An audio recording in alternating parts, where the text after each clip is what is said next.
भगवान श्री हनुमान जी के कृपा पाने के लिए उपाय करने जा रहे हैं।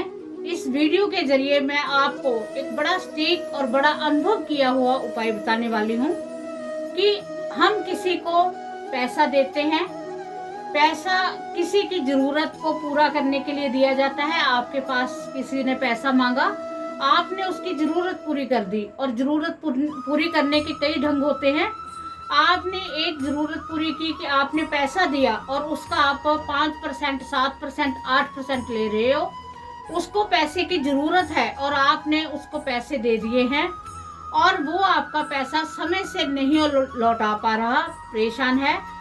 तो आपको क्या करना चाहिए? आप अपना पैसा कैसे वापस ले सकते हो? तो सबसे पहले, जहां तक मैंने अपनी स्टडी के अनुसार या अनुभव के अनुसार मैं आपको बताना चाहूंगी कि अगर कोई इतना महंगे ब्याज पर, इंटरेस्ट पर, 5 रुपए 7 रुपए इंटरेस्ट पर पैसा देता है और उस पैसे का वो इंटरेस्ट भी ले रहा है, मान लो, सपोज कर लो 10,000 दिए हैं, उसके वो 5 रुपए सैकड़े से हर महीने 500 रुपया भी ले रहा है, और उसके बाद में अगर बाई चांस वो देने में सक्षम ना हुआ तब आप उस पर कोई ऐसी कार्रवाई कर रहे हो, तो ये गलत बात है।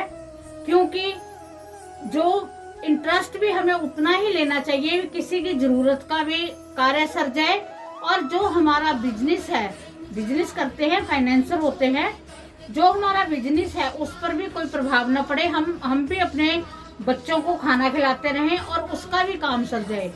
और अगर मैं ये जो उपाय बताने वाली हूँ, ये मैं उपाय उनके लिए ही बताने वाली हूँ कि वो जेन्युइन होकर किसी की मदद करते हैं, किसी को पैसे दे देते हैं और उनके पैसे नहीं लौटते। ये नहीं कि 20% ब्याज लिया है, 40 लिया है, वो इस उपाय को करेंगे तो उनको इस उपाय में सफलता नहीं मिलेगी। सफलता उन्हीं को मिलेगी जो वाजिब है। जो मैं बात कह रही हूँ, इस बात को आपने ध्यान में रखना है।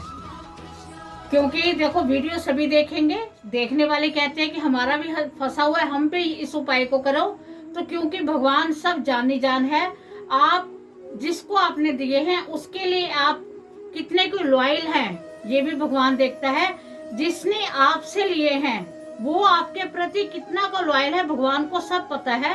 उसे किसी भी चीज बताने की जरूरत नहीं है।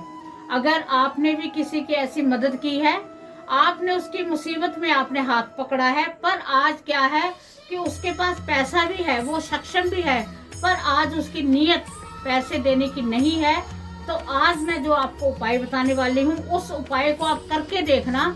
उस उपाय से आपको अति शीघ्र लाभ मिलेगा। तो भगवान हनुमान जी का ये उपाय है, आप जरूर अवश्य करें। हनुमान जी की ये गदा का उपाय है। आपको पता है कि गदा से उन्होंने लंका में अपनी विजय प्राप्त कर ली थी। गदा ही उनका एक शोभा, जैसे हम कहते हैं कि शोभा बढ़ाने वाला ऐसा शस्त्र है जिससे उनकी शोभा बढ़ती है। हनुमान जी के कहते हैं कि गदा से तो बड़े बड़े दुश्मन भाग जाते हैं। उनकी गदा की टंकार से बड़े बड़े, कहते हैं कि धरती हिल जाती थी, आकाश कांप जाता था, इतनी उनकी गदा में पावर है। तो आज जो हमने उपाय करना है, उसके लिए आपको क्या चाहिए? आपको उसके लिए आटा चाहिए गुथा हुआ, जिसमें नमक नहीं होना चाहिए। इस बात का आपने ध्यान रखना है। जैसे हम पूरियों का आटा मारते हैं, मीन टाइट आपने आटा मारना है, उसमें उसको आपने मार लेना है। उसकी आपने क्या करना है? गदा बना लेनी है।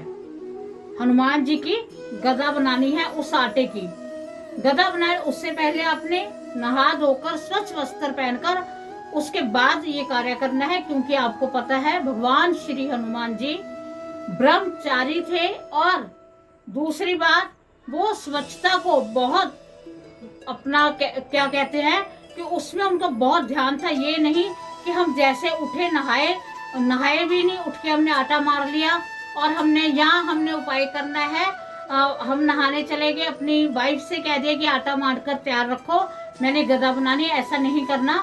जिसने उपाय करना है, बनवा किसी से भी ले, पर जिसने आटा मारना है गदा के लिए, वो नहाया धोया, साफ स्वच्छ, बिल्कुल स्वच्छ हो। तो आपने वो गदा बना लेनी है। उसके बाद आपने क्या करना है, जो हनुमान जी को सिंदूर चढ़ता है, आप सभी को पता है कि वीर बजरंगी को कौन सा सिंदूर चढ़ता है, वो सिंदूर आपने चमेली के तेल में आपने उसका पेस्ट बना लेना है। ठीक है, आपने पेस्ट बना लिया। पेस्ट बनाकर उस गदा को आपने थोड़ा सा सूखने के लिए रख देना है कि वो जो गदा है वो सूख जाए। ये नहीं कि हम गदा बनाएं और वो गदा बीच में से अगर वो सूखी ना हुई तो वो क्या है कि मुलायम हुई तो वो टूट भी सकती है, फिर हमें वहम आएगा। ऐसा हमने नहीं करना, आपने वो बना लेना है और उसे सुखाने के लिए पहले गदा रख देनी है। फिर आपने जो सिंदूर का पेस्ट बनाया है उस पेस्ट से आपने उसके ऊपर गदा के ऊपर लीप देना है। ठीक है, और मन में जय श्री राम जय श्री राम जय श्री राम आपके चलता रहना चाहिए। आपने इसे जब आपका ये बन जाएगा सारा, ये उपाय आपने मंगलवार को करना है। मंगलवार आपको पता है भगवान हनुमान जी को अति प्रिय है, ये दिन बहुत प्रिय है। तो आपने गदा बनाने के बाद में आपने क्या करना है, इस गदा को आपने मंदिर में लेकर जाना है और भगवान हनुमान जी को अर्पित करनी है गदा। ठीक है, देखो जब हम भगवान हनुमान जी को उनका कोई भी प्रिय, हम पीपल के पत्ते पर अगर हम श्री राम लिखकर उनके गले में डाल देते हैं वो प्रसन्न हो जाते हैं।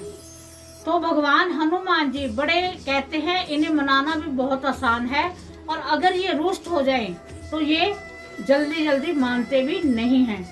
तब आपने क्या करना है, आपने गदा ले जाकर भगवान हनुमान जी को वो गदा अर्पण कर देनी है और मन ही मन जिससे आपने पैसा लेना है उसका आपने कहना है कि हे वीर बजरंगी, मैं अपना पैसा मांगकर थक चुका हूँ, मैं बहुत परेशान हो चुका हूँ, अब मुझ में और शक्ति नहीं है, ना ही मैं किसी उलझन में पड़ना चाहता हूँ। अब आप जानो आपका काम, अब मैंने आपके ऊपर ये बात छोड़ दी है।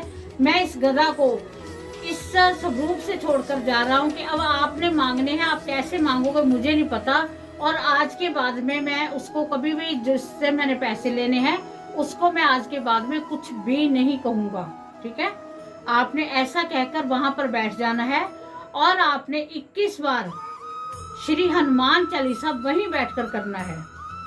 ठीक है, और आपने जब गदा लेकर जानी है साथ में आपने हनुमान जी के लिए या तो मीठा पान लेकर जाना है या मीठा बूंदी का प्रसाद ले लो या लड्डू ले लो, मतलब आपने कुछ ना कुछ उनको चढ़ाकर आना है, खाली हाथ आपने नहीं जाना। वहां पर जब आपका 21 बार पाठ हो गया फिर आपने हाथ जोड़कर दंडवत प्रणाम करके हनुमान जी को कहना है कि वीर बजरंगी अब आप जानो आपका काम जाने, मैं नहीं। देखो सबसे बड़ी बात क्या होती है इसमें कि जिससे आपने पैसे लेने हैं अगर वो सक्षम होगा तभी वो आपके पैसे लौटाएगा। इस उपाय से क्या है, एक तो आपके पैसे वापस आ जाएंगे, दूसरा जिसने आपके पैसे देने हैं उसके पास ऐसी विध बन जाएगी भगवान हनुमान जी, क्योंकि आपने उनसे क्या ही इतना दिया है कि वो जरिया बनाएंगे कि जिससे आपने पैसे लेने हैं उसके पास धन आए। अगर उसके पास धन आएगा तभी वो आपको पैसे वापस करेगा और ऐसा प्रारूप बनेगा, आप देखना 15-20 दिनों के बीच बीच में वो आपको ब्याज समेत पैसे देकर जाएगा। आपको वहां जाने की भी जरूरत नहीं पड़ेगी और आपका पैसा भी आ जाएगा। तो देखो दोनों का भला हो गया, जिसने आपसे पैसे लिए हैं उसका भी भला हो गया, जिसने दिए हैं उसका भी भला हो गया। तो ये दोनों का, किसी का गलत करने का नहीं है। इससे ये नहीं कि जिसने आपके पैसे देने हैं उसको कोई प्रॉब्लम होगी। देखो अगर वो ठीक सही सलामत होगा तभी आपके वो पैसे लौटाएगा। तो भगवान हनुमान जी उसे इतना सक्षम बनाएंगे कि वो आपके पैसे लौटाने में सक्षम हो जाए। तो आप इस उपाय को करके देखना। आप मुझे कमेंट बॉक्स में लिखकर भेजना कि क्या आपको, अगर आपने ये उपाय किया है तो आपको इसका लाभ मिला है या नहीं मिला है।